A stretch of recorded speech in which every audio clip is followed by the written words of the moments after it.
नमस्कार, आप देख रहे हैं ईस्टर्न स्काई मीडिया समाचार बुलेटिन के साथ मैं जितेंद्र ज्योति। नॉर्थ ईस्ट के समाचार आप देख सकते हैं national news channel news express पर। समय होगा सुबह 7:35 से 7:45 तक।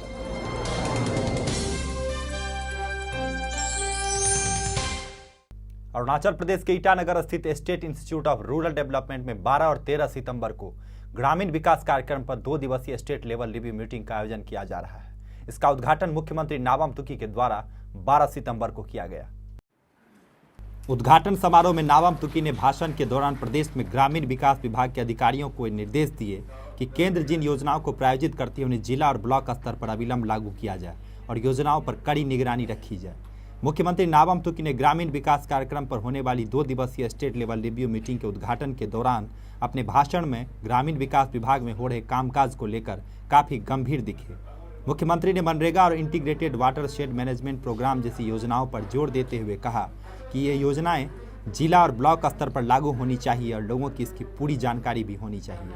बैठक में ग्रामीण विकास के संसदीय सचिव पूंजी मारा, सामाजिक न्याय अधिकारिता और जनजातीय मामलों के संसदीय सचिव कारिया बागांग सहित ग्रामीण विकास के सचिव टू तागू मौजूद थे। मणिपुर में इनर लाइन परमिट को लेकर जिस तरह के हालात पैदा हुए हैं, इसे ध्यान में रखते हुए राज्य सरकार ने स्कूलों और कॉलेजों को बंद करने के आदेश दे दिए हैं। स्कूलों और कॉलेजों को बंद करने का दिशा निर्देश principal secretary incharge of education doctor J Suresh Babu और commissioner of higher and technical institution PYP द्वारा जारी किया गया है। सरकार ने ये कहा है कि अगले आदेश तक सभी सरकारी स्कूल, निजी स्कूल, जिला परिषद के अंतर्गत आने वाले स्कूल और कॉलेजों को बंद रखा जाए और यही आदेश जारी रखे जाएंगे। वहीं इस मसले पर मणिपुर यूनिवर्सिटी के प्रोफेसर ई प्रियरंजन सिंह का कहना है कि ऐसे राजनीतिक आंदोलनों के चलते कॉलेज और स्कूलों को बंद रखना गलत है और ऐसा करने से छात्रों के माता पिता में छात्रों की पढ़ाई को लेकर चिंता बढ़ सकती है। आपको बता दें कि joint committee for inner line permit के द्वारा ये मांग की जा रही है कि राज्य में ILPS को लागू किया जाए और एडिशनल SP विक्टोरिया को तत्काल निलंबित किया जाए। Closing of schools and educational institutions are fundamentally wrong. Whatever political movements are there, whatever agitations, democratic agitations are there, school children, students reading in educational institution, they should be the last target of any sane government, I should say. Now, there was a time in Manipur, about 5 years ago and back, there was huge disturbances in educational institutions because of so many political movements. The result was that our schools and colleges had lesser students and thousands of children from Manipur and college and higher education, were simply going to mainland India. But now in the last 5-6 years, as education has become normalized, as political and democratic agitations or democratic movements are not targeting the students had begun to come back to Manipur and study in educational institutions in Manipur. So therefore, this action of closing schools and colleges without any trouble there at the moment, okay? There is no trouble there in the schools and colleges. There is no strikes, there is nothing there. And so government of Manipur seems to be taking up a preemptive action. They assume that this inner line permit movement of the youth and organizations is going to be taken into the schools and colleges and these students will be forced to participate in it. That is the government's assumption. But it is not happening at the moment. So why should the government take a preemptive action based on assumptions that the students and in the education institutions will, instead of reading in the schools and colleges, come out in the streets? How can the government take such preemptive actions without seeing students participating in this large scale or disturbing education? Arunachal Pradesh में लिकाबाली क्षेत्र के गारू गांव में हुए बलात्कार और हत्या के मामले में Arunachal Pradesh state commission for women मृत महिला के परिवार वालों को मुआवजा देने की मांग कर रहा है। वहीं लिकाबाली स्टूडेंट्स यूनियन भी 14 सितंबर को लिकाबाली में 12 घंटे बंद करने की बात कर रहा है। Arunachal Pradesh state commission for women की चेयरपर्सन घुमड़ी रिंगू का ये कहना है कि गारू में हुए बलात्कार और हत्या मामले में जल्द से जल्द मृत महिला के परिवार वालों को मुआवजा दिया जाना चाहिए। आपको यहाँ बता दें कि 29 अगस्त को गारू गांव में खेती करने गई 35 वर्षीय एक महिला का बलात्कार कर उसकी हत्या कर दी गई थी और आरोपी बहुना दास को अगले ही दिन 30 अगस्त को गिरफ्तार भी कर लिया गया। अरुणाचल में बढ़ते अत्याचार वुमेन के ऊपर में, इसके बारे में आज हम चर्चा करेंगे। हाल ही में हुई गारू रेप एंड मर्डर केस में, जहां पे एक महिला के साथ निर्मम तरीके से हत्या कर दी गई थी रेप के बाद। इसके बारे में और बात पता करते हैं। हमारे साथ आज मौजूद है घुमड़ी रिंगू जी, जो कि chairperson Arunachal Pradesh state commission for women है। इसके बारे में और चर्चा करते हैं। रिंगू जी, हमें इस केस के बारे में और बताइए। ये केस जो 35 इयर्स ओल्ड लेडी का जो केस है, हमको तो कंप्लेन नहीं मिला था, फिर भी हम लोग का एज पर कमीशन एक्ट का हिसाब में 100 मोतो हम लोग का पावर रहता है। 100 मोतो कॉग्निजेंस लेके हमने हमारा 2 मेंबर कमीशन का, और एक तो madam Jirdo, madam Yapi Kola, honourable members, उन लोग वहाँ का, या जिर्दो मैडम तो वही इलाका से बिलोंग करता है, ये बासार ये कॉन्स्टिट्यूंसी से, तो इसलिए हम उन लोग को भेजाए कि एक्चुअल फैक्ट क्या है। ऐसा तो एज ए 100 मोतो हम लोग स्टेटस रिपोर्ट के ऑलरेडी लिख चुका है, फिर भी प्रैक्टिकल एग्जैक्ट क्या चीज़ हुआ है, और उन लोग का जो फैमिली मेम्बर लोग से भी और कल्प्रिट से भी सब इंटरेक्ट करने के लिए, इस वुमेन विंग स्टूडेंट ये लोग के लिए ऐसा हम लोग भेजा गया था। तो भेजने से हम लोग ये हमारा जो फाइंडिंग ये है कि जो जैसा मैंने स्पीड से होना इतना नहीं, हम लोग सेटिस्फाई नहीं लग रहा है, क्योंकि ऑलरेडी चार्जशीट भी अभी तक नहीं हुआ है, और उन लोग का एक दूसरा पर उन लोग का कुछ कोऑर्डिनेशन थोड़ा लेकिंग हो रहा है क्या, क्योंकि उन लोग को पुलिस पूछने से मेडिकल रिपोर्ट नहीं मिला है, तो फिर इसका वजह से हम लोग पोस्टमार्टम या रिपोर्ट जब तक नहीं मिलेगा हम लोग तो ये चार्जशीट नहीं कर पाता है।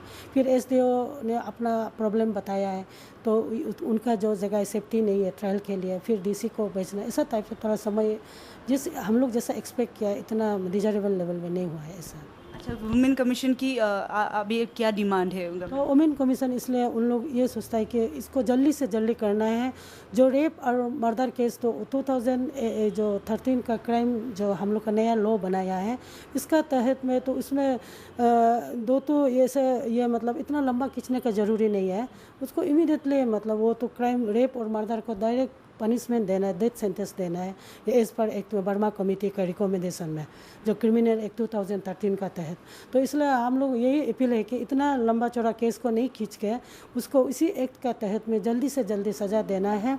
और मीन टाइम जो हमारा जो जिसका पेरेंट्स जो हस्बैंड और उसका जो फैमिली को जो एज पर अरुणाचल प्रदेश का 2011 का विक्टिम कॉम्पेंसेशन एक्ट का तहत में इंटीरियम रिलीफ देना है, और जितना जो सकता है गवर्नमेंट मदद करना है, वही हम लोग का है। और इसका बाद फर्दर मोर उसको क्या करना है, इसका बाद हम लोग कमीशन पूरा बैठ के इसका गवर्नमेंट को हम लोग रिकमेंड करने जा रहे हैं। पूर्वोत्तर राज्यों में केंद्र के द्वारा टेलीकॉम इंफ्रास्ट्रक्चर के लिए 5300 करोड़ रुपए की राशि की स्वीकृति देने के बाद यहां के लोगों में विकास और रोजगार की एक नई उम्मीद जगी है। अरुणाचल प्रदेश में BSNL के जनरल मैनेजर जी नागेश्वर राव ने केंद्र के इस फैसले का स्वागत किया है। ये project universal service obligation fund के तहत इस प्रोजेक्ट के लिए फंड देगा। आपको ये बताना जरूरी होगा कि आज भी नॉर्थ ईस्ट में 21% गांव ऐसे हैं जहां पर मोबाइल नेटवर्क नहीं है। वहीं अरुणाचल प्रदेश में 47% क्षेत्र ऐसे हैं जहां अभी भी टेलीकॉम कनेक्टिविटी आना बाकी है। This is of course government policy. Welcome. It is good for any.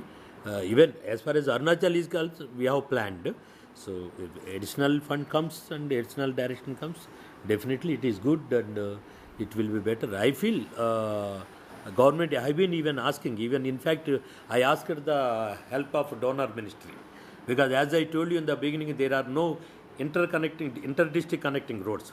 So even Trans Arunachal is a blessing in disguise. Because we don't have I cannot lay waves cable one district transaction. Now Trans Arunachal is coming. So I requested our Chief Secretary 1 year back, we have given a letter also requesting. So give us some fund, because it costs us about, we have estimated about 1995 crore it make. Because Trans Arunachal out of 17 districts, so 13 districts it will be covering. So along with Trans Arunachal highway, I want to provide optical fiber highway also. हाल ही में केंद्र सरकार द्वारा 5300 crore telecom infra project जो कि north east के सारे states को telecommunication से जोड़ेगा, इसके इम्प्लीमेंटेशन के लिए अप्रूव किया गया है। इसके तहत नॉर्थ ईस्ट के सारे स्टेट जो कि अभी तक टेलीकम्युनिकेशन में अनकनेक्टेड है, ये जो कि इस प्रोजेक्ट के द्वारा कनेक्टेड हो जाएंगे। इसी विषय पर general manager Itanagar Arunachal branch BSNL ने इस प्रोजेक्ट को अप्रिशिएट करते हुए इसका स्वागत किया है और तथा कहा है कि अगर इस विषय में उनको इनफ फंड मिलते हैं तो इस प्रोजेक्ट को स्वागत करते हुए कामयाब बनाने के लिए पूरा काम करेंगे। मैं कैमरा पर्सन हितेश के साथ कारपुजी सी, reporting for Eastern Sky Media, Arunachal Pradesh. Arunachal Pradesh में पापुम पारे जिले के दोईमुख मिलेनियम ऑडिटोरियम में शुक्रवार को 22वां स्टेट लेवल ताइक्वांडो क्योरोगी और पोमसाई चैंपियनशिप 12 सितंबर से शुरू हो गई और यह 14 सितंबर तक चलेगी। चैंपियनशिप का आयोजन दोईमुख ताइक्वांडो अकेडमी ने अरुणाचल ताइक्वांडो एसोसिएशन के सहयोग से किया है। मौके पर दोईमुख सिटीजन राइट फोरम के अध्यक्ष ताना पेखी ने कहा कि ताइक्वांडो में लड़कियों को जरूर भाग लेना चाहिए क्योंकि सेल्फ डिफेंस के लिए ये एक अच्छा विकल्प है। वहीं चैंपियनशिप के ऑर्गेनाइजिंग चेयरमैन पानी राजा ने बताया कि इस चैंपियनशिप में 400 से ज़्यादा खिलाड़ी भाग ले रहे हैं।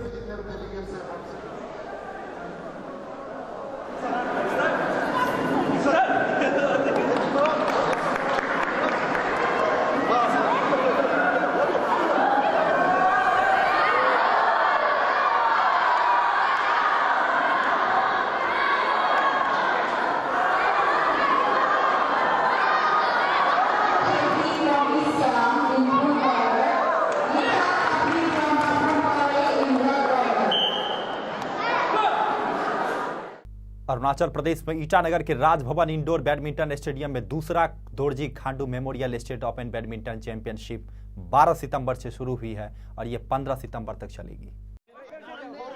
इस अवसर पर मुख्यमंत्री नाबाम तुकी बतौर मुख्य अतिथि मौजूद थे। उन्होंने वहां अरुणाचल स्टेट बैडमिंटन एसोसिएशन की नई वेबसाइट www.badmintonarunachal.org को लॉन्च किया। वहीं अरुणाचल स्टेट बैडमिंटन एसोसिएशन ने मुख्यमंत्री को मेमोरेंडम सौंपा जिसमें यह मांग की गई है कि राजभवन इंडोर बैडमिंटन स्टेडियम में बैडमिंटन कोर्ट को बढ़ाई जाए और national standard indoor badminton court बनाई जाए। मुख्यमंत्री नाबाम तुकी ने अरुणाचल स्टेट बैडमिंटन एसोसिएशन द्वारा दिए गए मेमोरेंडम पर प्रतिक्रिया देते हुए कहा कि वो जल्द ही बैडमिंटन कोर्ट को बढ़ाने के लिए फंड मुहैया करवा देंगे।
हर जिला से, डिस्ट्रिक्ट से जितना लोग बैडमिंटन प्लेयर्स जो आया है इन सबको बेस्ट विशेष मैं देता हूँ। उसका खेल बहुत अच्छा से खेले और इस टूर्नामेंट से बहुत चीज सीखने को मिले और ये टूर्नामेंट से आगे बढ़ने के लिए मौका मिलेगा। आप सबको पता है कि हमारा जो हम सभी का एक दोस्त और प्रदेश का बहुत बड़ा नेता आज हमारे बीच में नहीं है, जो ये प्रदेश के मुख्यमंत्री बने। उनका नाम को उमर रखने के लिए, उनका काम को उमर रखने के लिए आज ये state level badminton championship tournament का आयोजन किया जा रहा है। अरुणाचल प्रदेश में ईटानगर के डेरा नातुंग गवर्नमेंट कॉलेज में 9 सितंबर को डॉक्टर विजय राजी द्वारा लिखी गई पुस्तक political transition of Tagin drive का विमोचन मुख्यमंत्री नाबाम तुकी के द्वारा किया गया था। डॉक्टर विजय राजी ने पुस्तक के बारे में बताते हुए कहा कि इस पुस्तक में 6 अध्याय हैं और इसमें तागिन जनजाति में राजनीतिक परिवर्तन के विषय में बताया गया है। डॉक्टर विजय ने यह भी कहा कि यह पुस्तक उन सभी छात्रों के लिए बहुत उपयोगी है जो तागिन जनजाति या अपर सुबनसिरी पर रिसर्च करना चाहते हैं। डॉक्टर विजय ने बताया कि उन्हें इस पुस्तक को लिखने में करीब 4.5 साल का समय लग गया। आपको ये बता दें कि डॉक्टर विजय राजी ईटानगर के डेरा नातुंग गवर्नमेंट कॉलेज में असिस्टेंट प्रोफेसर के पद पर कार्यरत हैं। साथ ही Indian political science association, North East Indian political science association, all India federation of university and college teacher organisation के सदस्य भी हैं। Basically, this political transition in Tagian tribe of Arunachal Pradesh, having a 6th chapter.